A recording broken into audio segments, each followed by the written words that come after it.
Hi, Dave.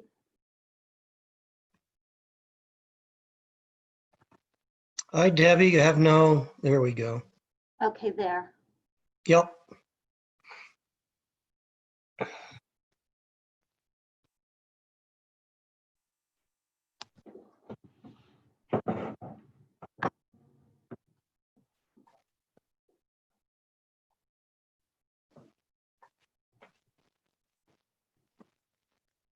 You got your picture up. That's just my background. Oh, it is. Yeah, we have no pictures hanging. Now you first need to figure out where you're going to put furniture. And then, Amongst other things, yes. how's Charlotte? Not doing real good. Sorry. Laid around most of the day. She did get up when I came home to see me or greet me. We called the vet and she said baby food, like turkey or chicken or veal or lamb. So we went and got baby food and diluted it with water, and she lapped that right up. Oh, good. Mm-hmm. That'll make her feel better. That'll give her Hopefully, some energy maybe. And yeah.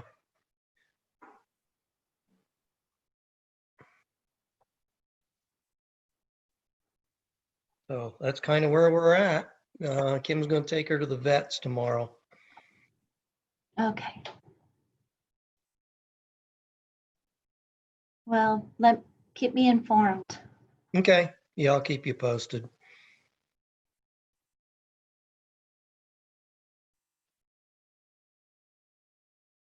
I'm going to mute out here for a bit. Okay.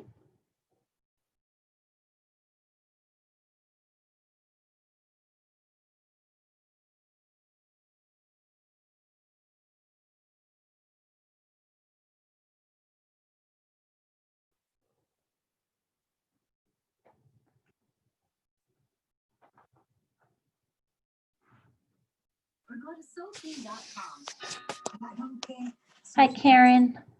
Hi. Hi, Councilmember Stone. Hey, how are you? Good. And it's digging deeper and it's digging broader. And knowing that every single person can make a difference. Every single person.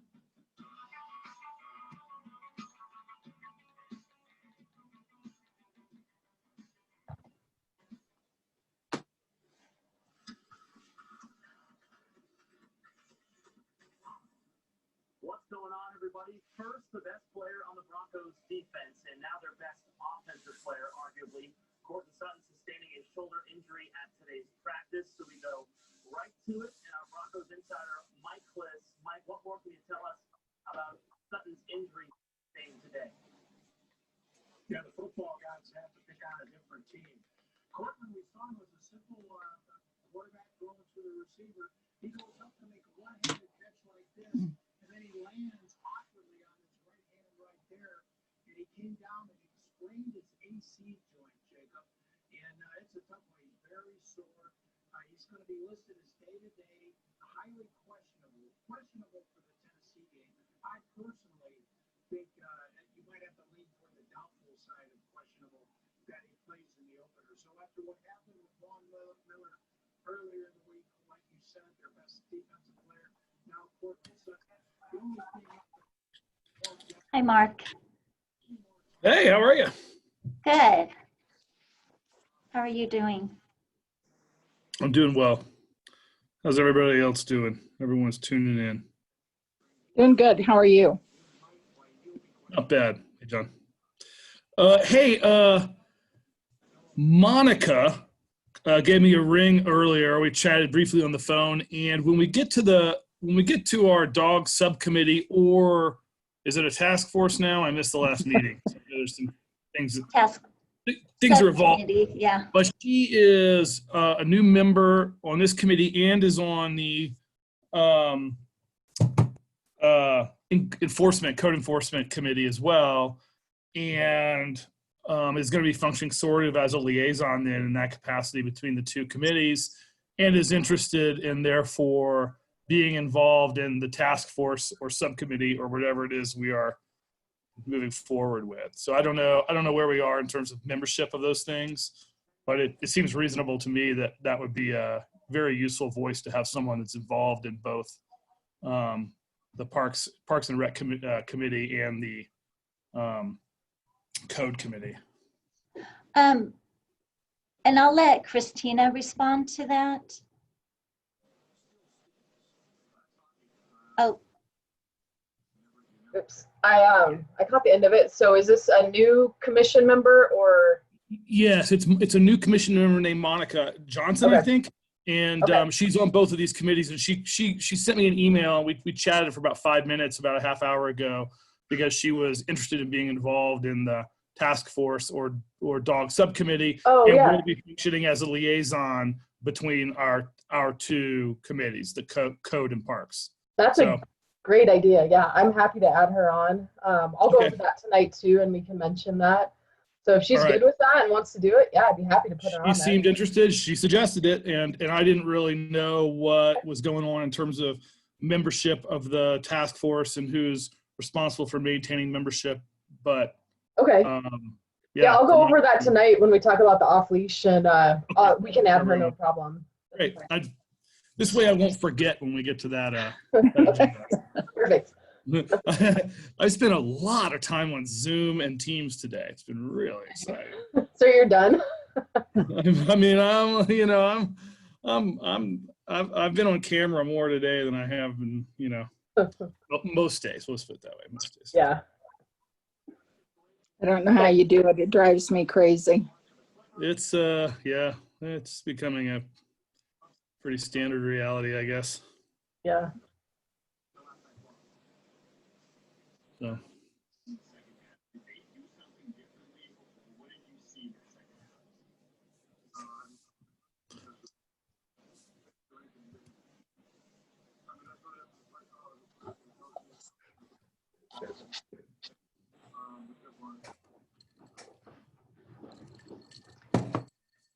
Allison, do you want to be on as a panelist or do you want to stay as an attendee?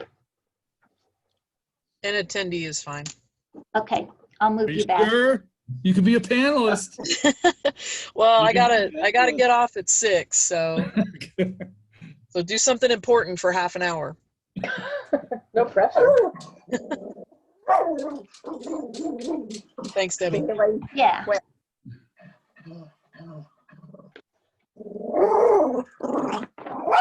Sorry. Who's got the dog? Oh, Karen. It's me. Karen's.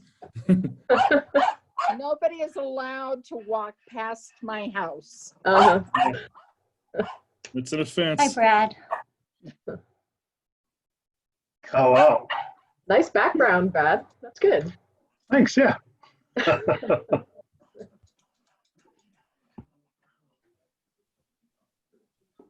Bailey. Enough.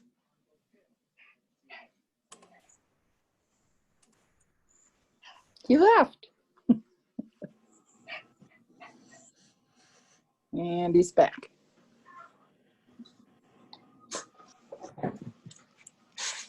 You need to quit. Okay. I try that with mine too, and it never works. Yeah. He totally disagrees with me. Shih Tzus have got a mind of their own, and she won't pay attention to anything.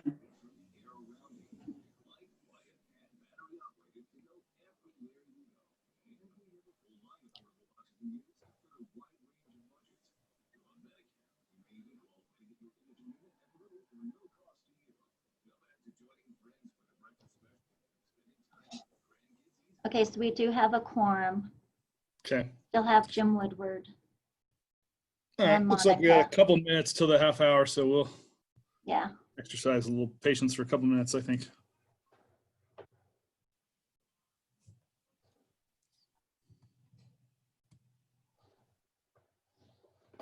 Now mine's in the corner doing the same thing out the window, down at the people in the parking lot.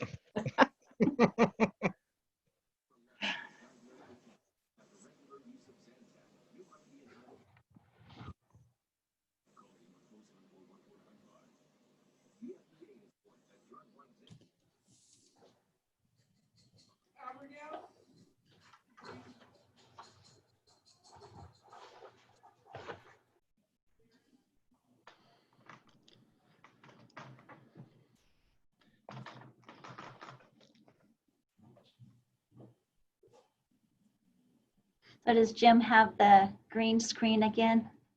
It's opaque. There he Hey. is. Hi, Jim. Hello. There he is. Hi, Jim. Hey, Brad. How are you, Jim? Good to see you. Good seeing you.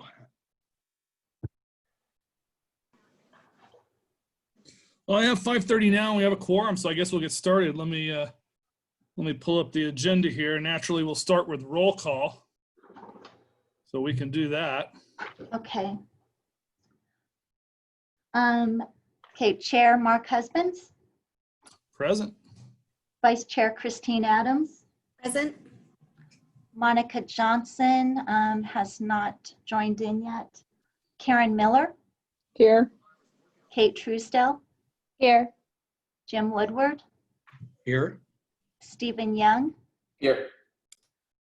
Inglewood School Liaison Gary Manfrey has not joined in. Councilmember John Stone, Present. and staff, we have Christina Underhill, Present. Dave Lee, Manager of Open Space, and Monica Johnson just joined in. I'm And we here, also- sorry. Hey, Monica. No.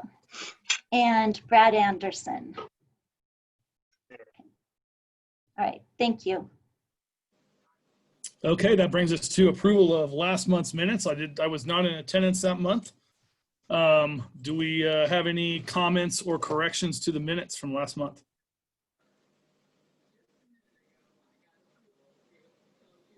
There they are. No, I'll move the minutes. Do you have a second?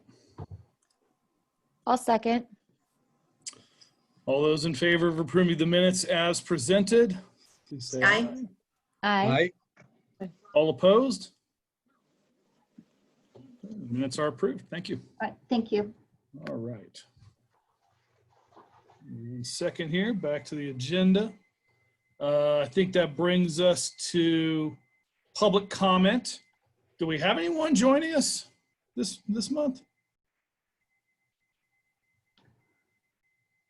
We do not. If anybody would like to address, we do have 4 attendees, or 3. Oh, If anybody would like to address the commission, they would like to Any- raise their hand.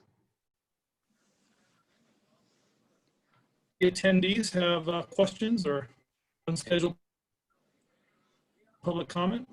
Okay. Unscheduled public comment? Okay. No. Scheduled. Okay.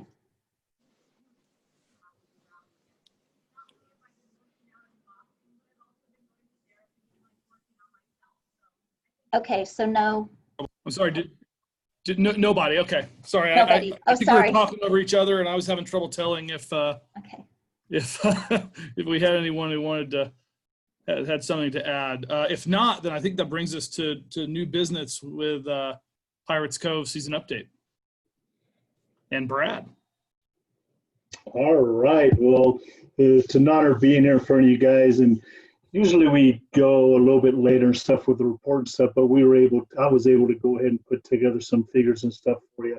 First of all, this year was a big challenge opening up as we were into COVID-19 in the middle of a pandemic that in the 17 years of operation of Pirates Cove that never had the opportunity to do that and never thought I would have that opportunity. But things worked out pretty good. We crunched numbers pretty good. And probably the biggest thing that I decided to do with Christina's help and stuff was we decided to go for 3 2-hour sessions. And the reason I decided to do that was in order to make it somewhat fiscally responsible and to make some revenue and stuff in it. That was about the only way that I could figure out how we could do those things. So ended up being that we had 66 operational days instead of opening on Memorial Day weekend.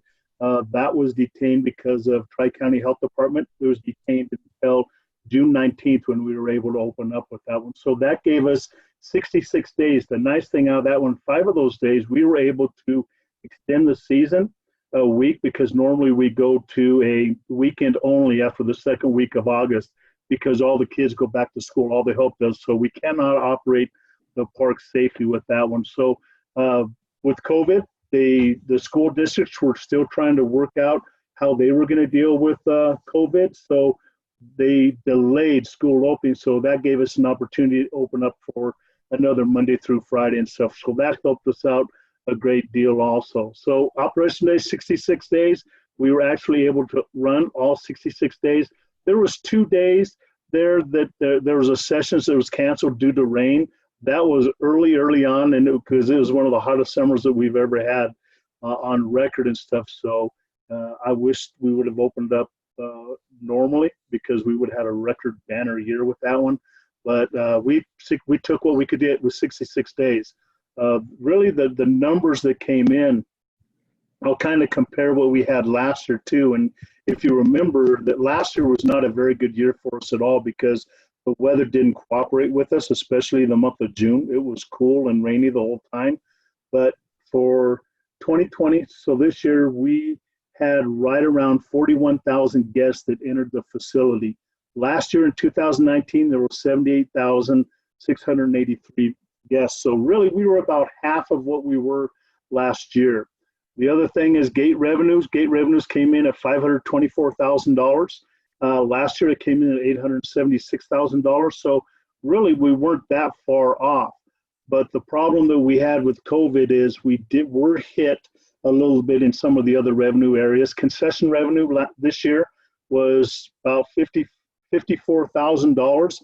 Last year, it was $172,000. And you're sitting there going, well, how can that happen?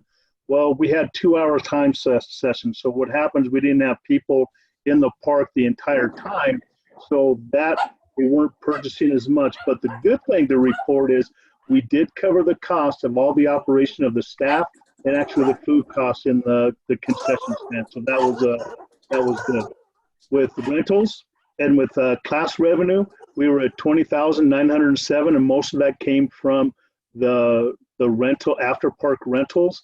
Last year it was $168,000. The whole thing about that is classes, youth learn to swim classes and our deep water exercise classes, we had to cancel those because of social distancing. We just didn't have the time to put those together in the shortened season, and we didn't feel that we could do that safely. So that took a hit with that one. Also Cabana Rentals, because of social distancing, we didn't have Cabana Rentals. And then also lockers. Lockers actually put pretty good little revenue stream for us too, but because of all the standards that were out there too, we were unable to have locker revenues too. So the bottom line is, when everything is said and done, we'll be right about $600,000 in revenue. And in 2019, we were at $1.2 million. So once again, just about half is what we had. So there was another bright spot that we had at the facility this year, is we were able to go in, and because of the delayed opening a little bit, we went ahead and we replaced the spray ground features. The old one was aging. The pieces were kind of outdated. We were having some struggles operating it. So we were able to totally go in there and totally come up with a new piece. And now that all came from the CTF funds, the Conservation Trust Fund. So that was nice that we got to be able to do that one too. So that's really in a nutshell as far as what happened to us at Pirates Cove. And I'd be more than happy to answer any questions if there's any questions looming out there. I have one quick one. Okay. Does the revenue or the net revenue, is that enough to cover the bond payment? Great question. I think we're okay with that one. We're so close to the end of that one. And remember that with the bond payment, it was also tied into the recreation center and also to the Maui Center. So we shouldn't have any adverse effects with that one. Yeah, I would imagine the city would be responsible either way, but yeah. I was just curious. So these revenues that are reported here, these are gross revenues, not net after all operating costs. That is correct. Those are the gross revenues. Yeah. Correct. And you reported on food costs and payroll, which I mean is fantastic that you were able to operate this summer and employ all these kids. I have a good friend whose daughter I think worked her first summer job for you guys, and it was a great experience for her. And I think that's really important. It's actually it's almost like another service to the community besides being able to go and play there. But there still are operating cost issues. So how do these revenues compare to all the other operating costs associated with the facility? Yeah, as far as that goes, we did cover all the costs for all the seasonal staff that was there. For the full-time staff, there's 3 full-time staff members that those expenses come out of the budget. Myself, aquatics coordinator, and the maintenance one. So those weren't covered with the total revenue and stuff coming out there. So there are some costs that weren't covered with the revenue that we had. Yeah, I mean, I think that was probably inevitable and understood in advance that we were, and I don't know how your feelings are about it, but this, I guess, given everything you had to do to operate, seems not that bad. Yeah, and it was nice for the community, and that's one thing that my goal was when all of this was happening in March, was I told staff, I said, we're opening, and I had to go in with that mindset that get the park prepared, let's open up so that the citizens of Inglewood they have a place to come to, and they can do that, because a lot of the other water parks that they didn't do it, and we're basically the 3rd largest water park in Colorado behind Waterworld, who was unable to open, and then also Elitch's was unable to open too. And then Foothills Parks and Rec District has 2 small ones. They were unable to open. Commerce City couldn't open theirs. Brighton could not also open those. Parker got to open up theirs too, but they're the one thing that was reassuring that when we got to open was the guests coming into the park. The guests coming into the park, they were so grateful, and I heard numerous times throughout the whole year, we're so glad that you're open. Thank you for being open, and that was something that was really nice. The other thing is they loved it because there was only 250 people. That was our capacity that we could have. Our normal capacity is 1,800 people with an average of 1,600 people. So really the impact that we had on the guest experience, that was unbelievable, and that wasn't expected from me as much as what it was. Thanks.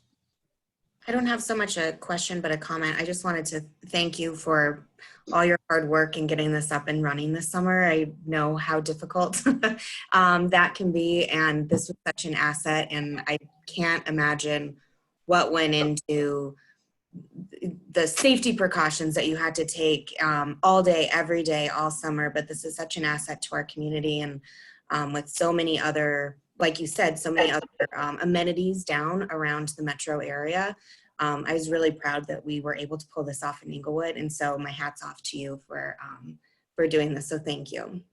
Well, thank you for the comment. That means a lot to me. And I tell you, there's no way that I would have been able to do it with the Parks and Recreation staff and with the guidance of Christina. Just was great help, in getting us to forge forward with it. And the staff that I had this year, they were great. They're the ones that had to take on the extra duties as far as making sure the facility was disinfected. So, yeah, it was fun. It was a challenge, but it was great. I'm glad we opened. Thank you. Good.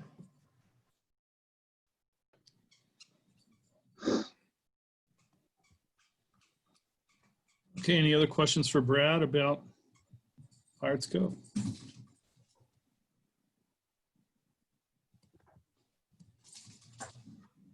All right, and that brings us to Broken Tee. Yeah, And so I think Christina's going to pick up on this one.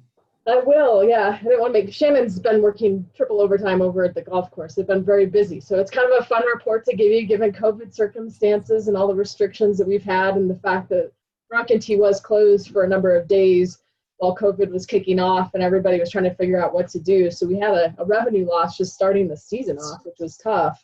But I'll just give a brief overview of the summer budget, so June, July, and August. We originally started our June revenue 15% down, and each month we've been chipping away at that, which has been exciting. So in June, we brought in $328,000 revenue to the course. July, we dropped down to 11% versus the 15, which was nice. We had a record July at $340,000. The year prior in 2019, it was only $333,000 brought in. And the most exciting piece is this last August. As you know, the weather held out for us. We're only 6% down now.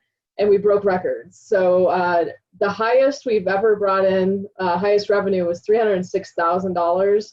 And in August, Broken Tea brought in $360,000. So it's the highest on record for revenue, which is quite exciting considering the challenges with COVID. And golf, I think, is picking up across not only the state of Colorado, but the nation as a chosen sport. I was talking to somebody, and PGA, the store that sells golf clubs, are selling out of their clubs. Like, they're back ordered 6 weeks to get new clubs. So golf was actually in a downward trend. That's why you started seeing different uses of golf course, like special events, concerts being held, or foot golf, shorter golf game, with the par 3 course and other things going on. And I think COVID maybe is saving golf, and golf was one of the first ones to return to TV too. So good for Broken Tea. The staff have done an amazing job over the summer. It's been a hard summer for all of them.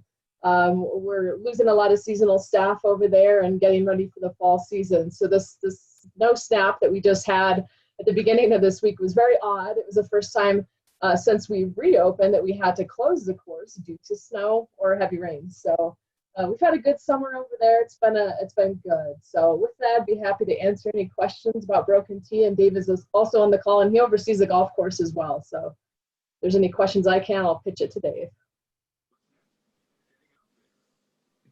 Do we have a new golf course manager replacing Bob? Yeah, so we didn't hire for Bob's specific position. We promoted Shannon Buccio over there to oversee the golf operations, and then we have a golf maintenance superintendent as well. And so those two are taking the reins and overseeing the course now. Shannon's doing an amazing job. She's been there many years and has stepped up to the tasks to oversee the operations. That's great. Good.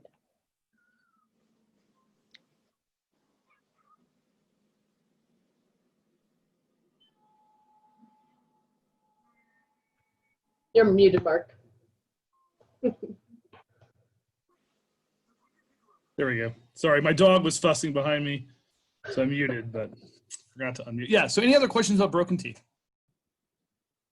All right. I think that leads us to Dog Subcommittee Task Force.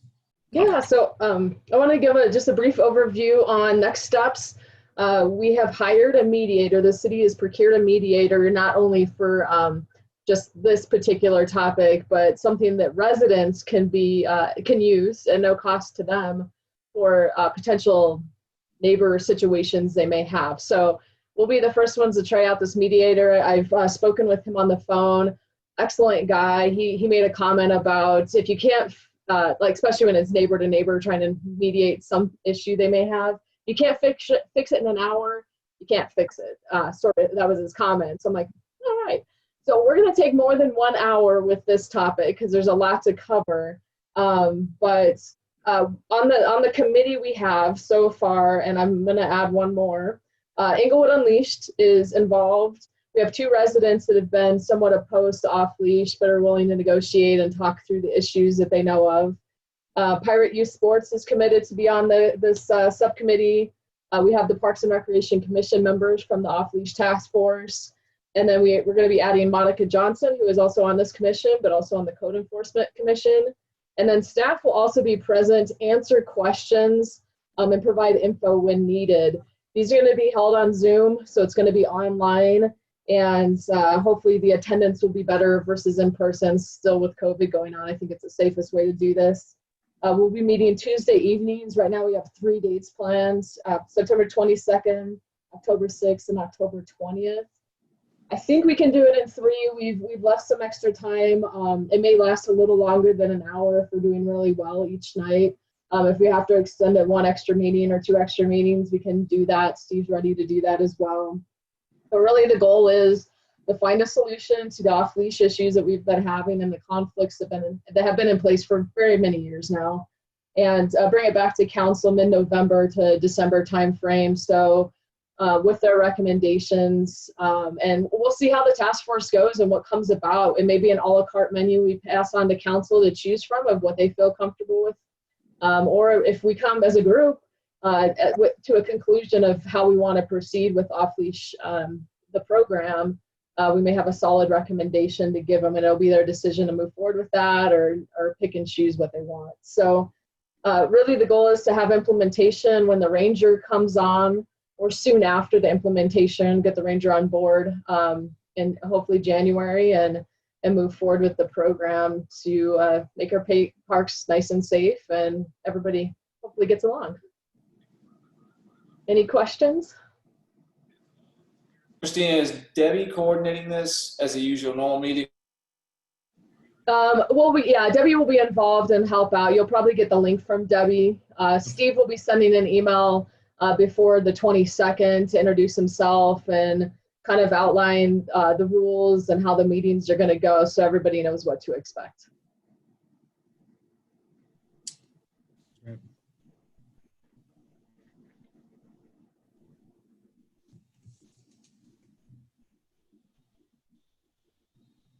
Any other questions about the direction this is going? We've got a hand up in the attendees. Okay. Jana. Can we unmute? There we go. Not just you, Jana. Can you hear me now? Yes. Okay, sorry to bust in here really quickly, but No, please. I've been following this, of course, and I noticed day before yesterday, I know that the signs have been updated at the parks to reflect the new hours to eliminate the confusion. I don't think the website has been updated. I think the website still shows that the off season, the winter season, is still 6 to 11 instead of 6 to 11, 6 to 11. I just want to point that out, that I think that the signs aren't reflecting the same thing as the website yet. Is that true? That is very possible. So I appreciate you bringing that to our attention. We'll take a look and get the website updated quickly. That was it. Congratulations on getting the task force through, and that all sounds good to me. So I'll let you continue. Thank you. Thank you. Shane, I appreciate that. Any other questions about the upcoming task force process? Okay. Well, that leads us to budget update. And Christina again. Yep. So I'll keep this brief just to give you all a heads up of what's going on if you haven't been watching the budget reports to council. But overall, we have a shortfall for the city budget of $3.4 million. City staff have identified $1.72 million in cuts that we can make. A lot is personnel. We have some health insurance cuts that the city was able to negotiate. We thought it was going to be an 8% increase, and it's only now going to be a 4%, so that's nice. It's like a $200,000 savings. It's been proposed, and we're planning on 4 furlough days next year in 2021, which, if we do all 4, is a $360,000 savings for the city, and this is across the board for all full-time staff. The furlough days may be reduced depending on how the budget rolls out and pans out over the months, depending on how revenues come in and how we do. So they may reduce their furlough, but for now we're planning on 4 furlough days. What's still in the budget is the park ranger position, which is great. I think code enforcement needs all the help they can get. The park ranger position will not be based out of parks due to some legality with being able to write citations and such. And so it's actually going to fall under code enforcement's purview, but obviously parks like Dave Lee will work very closely with this individual to ensure park safety and that rules are being followed and all of that. So it's a good benefit for the city to have.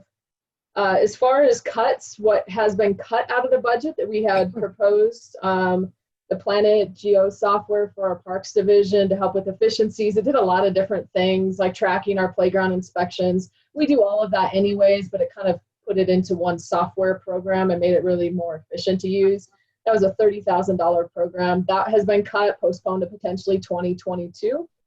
And then also memberships and dues that we typically pay for annually have been reduced some, so we may have some we'll see how that impacts, but that's a $2,100 cut. And then the reduction of the flower pots on Broadway, that program where we maintain the flowers throughout the spring and summer months into the fall, will be reduced $4,300. So we'll see what we can get. I don't think we'll be able to do all the flower pots and maintain them all because we hire a contractor to go around weekly and water them. They don't have irrigation systems to them. So that's cut. So we had already cut as a department quite a bit out of our budget.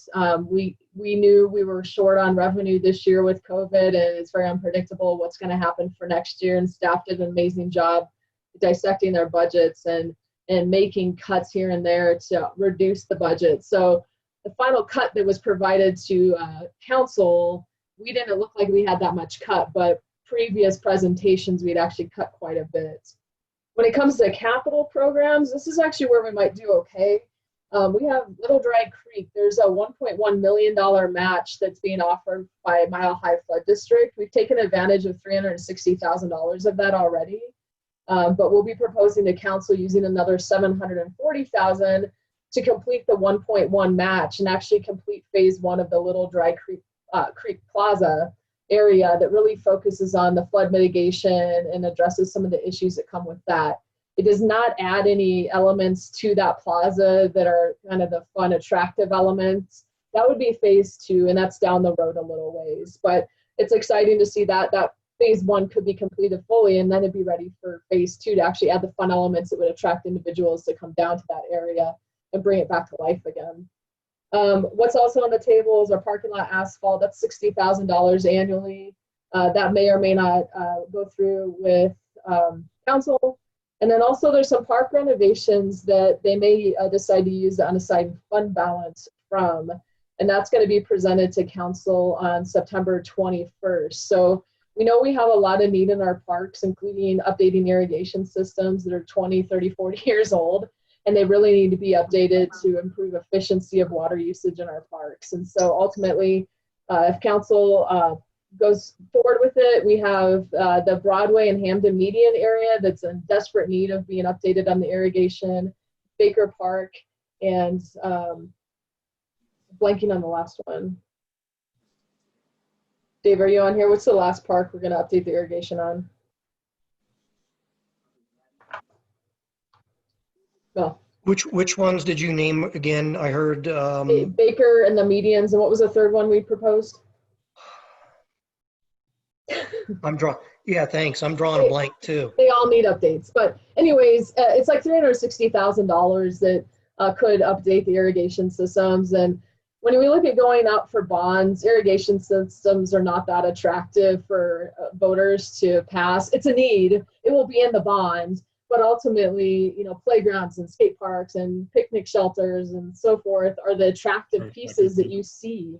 And so that's what would go on the bond. So we have some exciting opportunities potentially next year if council agrees, and things are looking promising for Parks' future, especially if we look at a bond in potentially 2023 when the other bond sunsets. So that's where we are with the budget. I'm happy to answer any questions.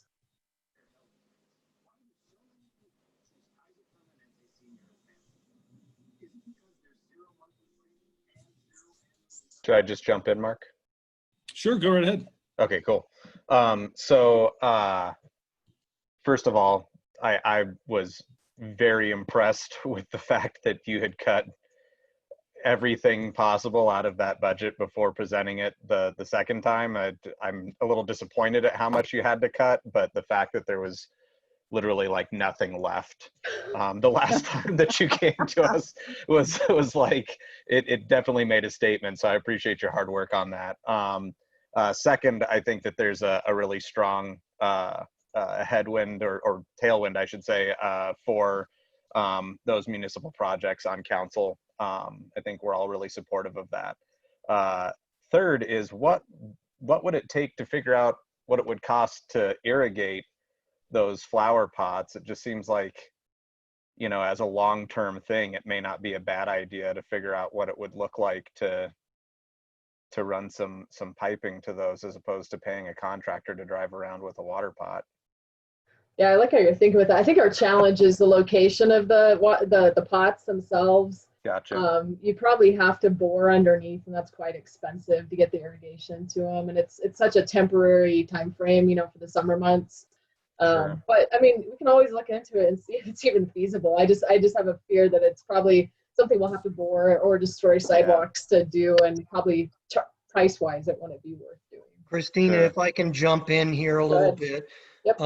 It really isn't feasible out there, and it would probably cost us more than 10 years worth of the flower pots themselves. Sure. We don't have a viable water irrigation system out there right now. In the 3400 block, we're watering the west half, the west side, by hand. We bring a trailer out once a week to water those trees because the irrigation system isn't whole there. And then, like Christina said, we don't have the valves to do this, so that those things would be on separate zones, or the piping to do it. So it would be a very costly undertaking, but it is a Gotcha. good question. Gotcha. You know, that when those pots went in and stuff, that was the South Broadway Improvement District, the business district. And now with that on the ballot again, maybe if that passes, that ought to be a cost for the South, or whatever we're calling DDA, it now, yeah. downtown Inglewood or whatever. But it, It's not a the bad city idea. took that on when they dissolved, just for historical information. Good to know. So in the short term, is there any way to list a little volunteer assistance to kind of keep things going through the next year or so? We do have some funding to cover this. It's a matter of talking to the contractor and see, you know, it may not be every single pot gets flowers next year. That may be what that looks like. Yeah, we still have funds. It just was reduced by $4,300. I think the total program, Dave, is at $15,000. That's correct, yes. Yeah. So it's just a small reduction. Again, it's a temporary 1-year program that, due to budget cuts, we're going to have to do. But yeah, there could be volunteers that'd be willing to do it. We talked about businesses. If the pot's in front of their business, could they go out and water it?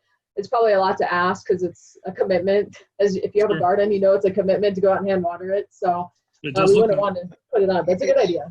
If I can jump in again, Christina, it's more than just the hand watering. They weed those as well, and they fertilize them.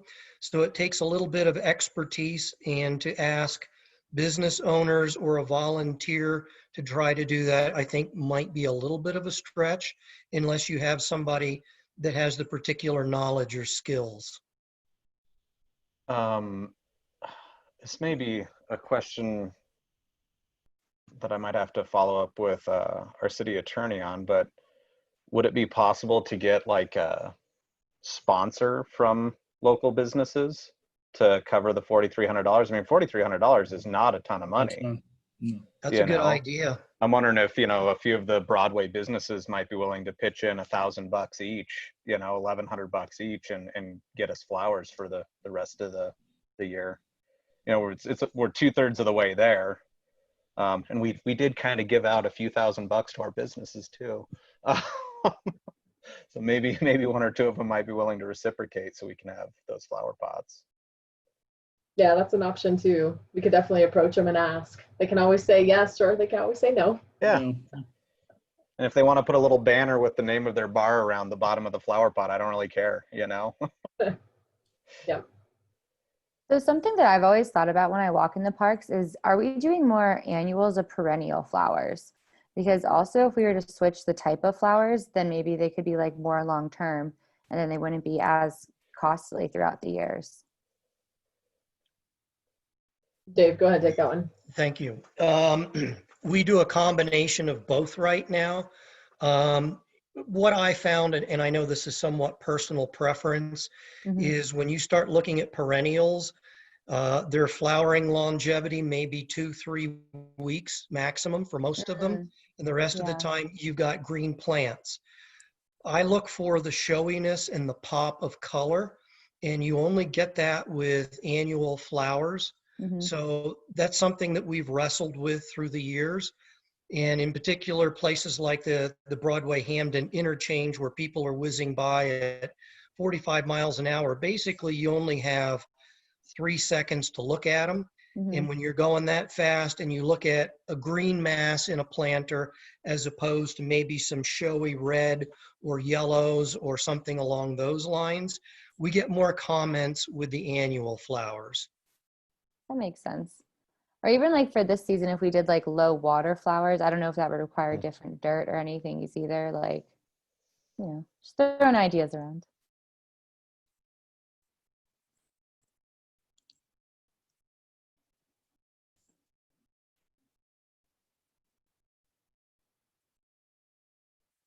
Any other comments on budget or anything else Christina discussed? If not, then we can move to staff's choice. And let's see, Allison, do you have anything?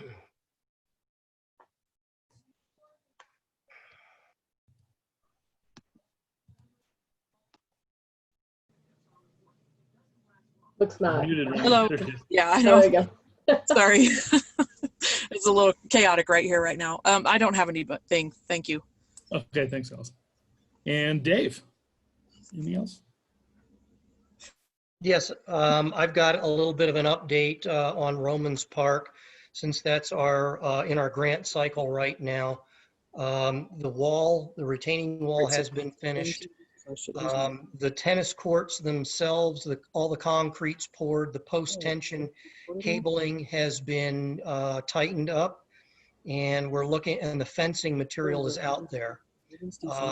As far as the playgrounds themselves, we're looking at demolition of the old playground areas, stormwater. And so that's kind of where we are. We're a little bit behind this week because of the snow and colder weather, but things continue, I think, fairly well on schedule. The new playground equipment arrives at the end of September. So that's what the contractor's shooting for, is having everything ready, all the concretes, the pits, the drainage, everything else ready for the playground equipment when it arrives. Great. Any other questions for Dave about that project? Okay, Christina, do you have anything? Oh, there is one. I have a question, Dave. It's actually regarding Bates Logan Park. Was trying to remember, when did the basketball court get resurfaced and the playground put in there? Basketball court was resurfaced earlier this summer in June. And then the playground still remains the same. That's a pretty dated playground. We may have added, I'm not aware, but we may have added a climbing feature or something that was pulled out of Romans Park, but there's no new equipment that I'm aware of that it's gone in there. Okay. I was over there with my grandson. I try and take him to a different park whenever I'm out with him. And there's a gentleman that is sitting there talking to a younger guy, certainly younger than me. And he was telling me how nice that basketball court was. And he had been telling his friends, when we're out looking for a basketball court, the best one around is right here in Inglewood, or is in Inglewood. So compliments on that was pretty nice. And it was a really nice court. Well, thank you. I think the color choice this time around really made them pop, but we did all of the basketball courts this year, and not just Bates Logan. The one at Romans was done. Bates Logan, of course, Centennial. Where else do we have some? Jason. Yes, thank you. Sure.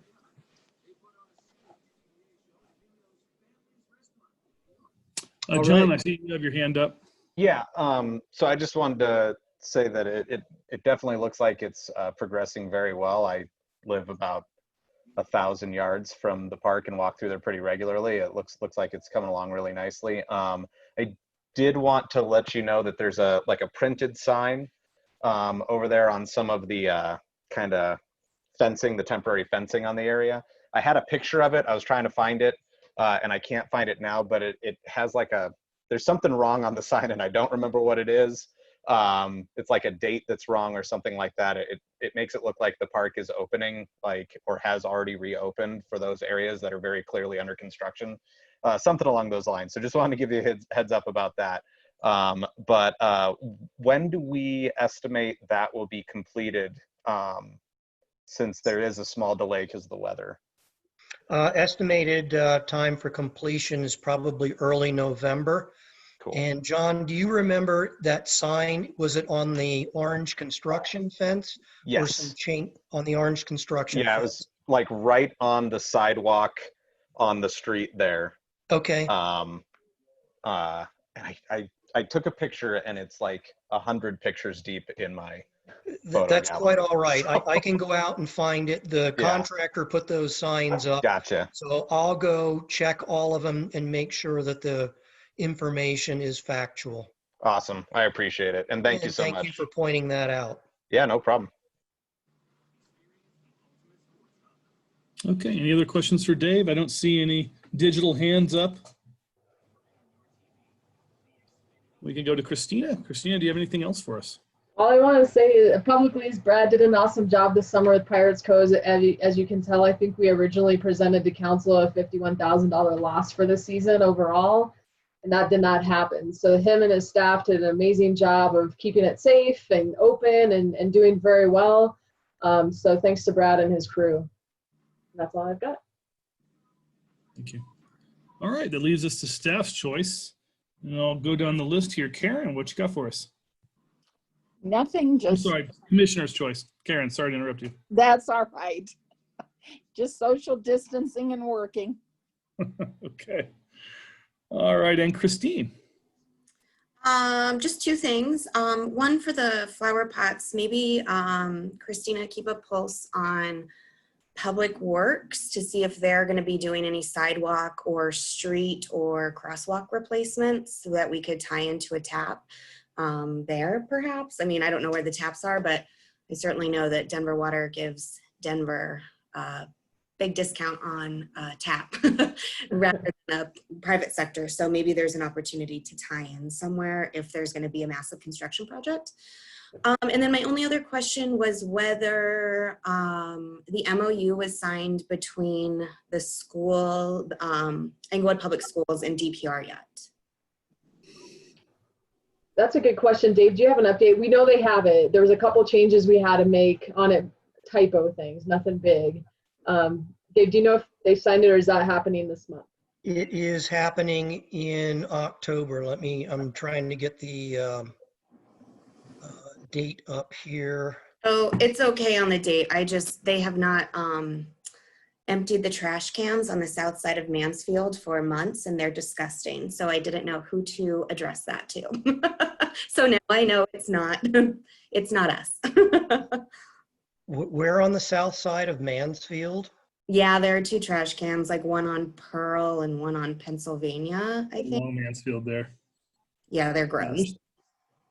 Let me look into it, and if need be, then we can do them ourselves, at least get it cleaned up.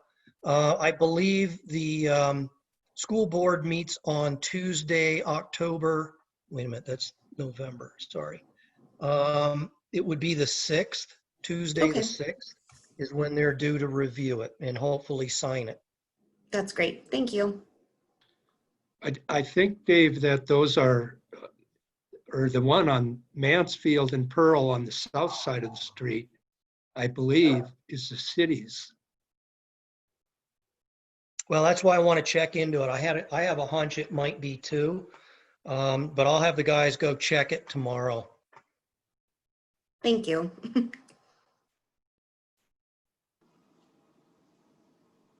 Okay, let's see, going on down the list, Jim. I don't have anything, thanks. Thank you, Jim. And Kate?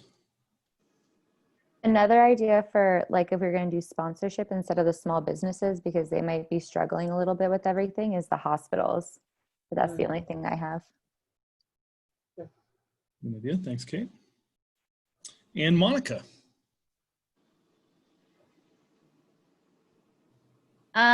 That's what I've been thinking about, finding people to fund that. And I think there's lots of resources other than the businesses on the street. So I'd be happy to help with sourcing those.